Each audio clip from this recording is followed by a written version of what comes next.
السلام علیکم پیارے بچوں، آج میں آپ لوگ کو کھانا کھانے کی سنتیں بتاؤں گی جو ہمیں کھانا کھانے سے پہلے کرنا چاہیے۔ نمبر 1 ہے کھانا کھانے سے پہلے ہاتھ دھونے چاہیے۔ بچوں، کھانا کھانے سے پہلے ہاتھ دھونے چاہیے۔ ہم جب بھی کھانا کھاتے ہیں تو ہمیں کھانے سے پہلے ہاتھ دھو لینے چاہیے، کیونکہ ہمارے سارے دن کے جو جراثیم ہوتے ہیں وہ ہاتھوں میں لگے ہوئے ہوتے ہیں۔ اگر ہم بنا ہاتھ دھوئے کھانا کھا لیں گے تو بچے سارے جراثیم ہمارے پیٹ میں چلے جائیں گے اور اس سے کیا ہوگا، ہم بیمار ہو جائیں گے۔ اس لیے جب بھی ہم کھانا کھانے بیٹھے تو کھانے سے پہلے ہاتھ اچھی طرح سے دھو لیں۔ نمبر 2 ہے کھانے سے پہلے بسم اللہ الرحمن الرحیم پڑھنا چاہیے۔ کیا پڑھنا چاہیے پیارے بچوں؟ کھانے سے پہلے بسم اللہ الرحمن الرحیم پڑھنا چاہیے۔ کھانے کی ایک دعا ہے بسم اللہ وعلی برکت اللہ، بسم اللہ وعلی برکت اللہ، لیکن یہ پڑھنے سے پہلے ہمیں بسم اللہ الرحمن الرحیم پڑھنا ہے۔ کیا پڑھنا ہے؟ بسم اللہ الرحمن الرحیم۔ نمبر 3 سیدھے ہاتھ سے کھانا چاہیے۔ کون سے ہاتھ سے کھانا چاہیے پیارے بچوں؟ یہ آپ لوگ کو ہی پتہ ہوگا کہ ہم کون سے ہاتھ سے کھانا کھاتے ہیں۔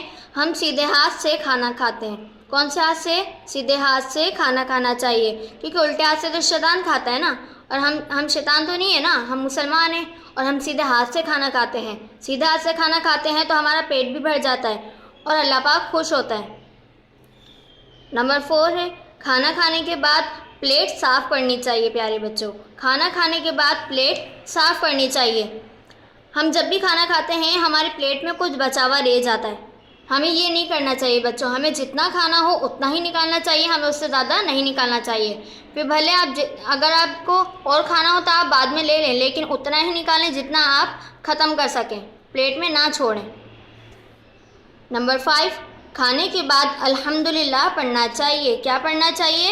الحمدللہ۔ کھانے کے بعد الحمدللہ پڑھنا چاہیے۔ ہم جب بھی کھانا کھاتے ہیں کھانے کے بعد کی دعا پڑھتے ہیں، الحمدللہ پڑھنا چاہیے۔ نمبر 6 کھانے کو برا نہیں کہنا چاہیے۔ کھانے کو برا نہیں کہنا چاہیے۔ پیارے بچوں، یہ اللہ تعالیٰ کی بہت بڑی نعمت ہے۔ ہمیں کھانے کو مل رہا ہے تو ہم زندہ ہیں، اگر ہم کھانے کو نہیں ملتا تو ہم مر جاتے، ہم بھوکے مر جاتے۔ تو یہ اللہ تعالیٰ کی بہت بڑی نعمت ہے، ہمیں اللہ کا شکر ادا کرنا چاہیے، ہمیں ہر حالت میں اللہ کا شکر ادا کرنا چاہیے۔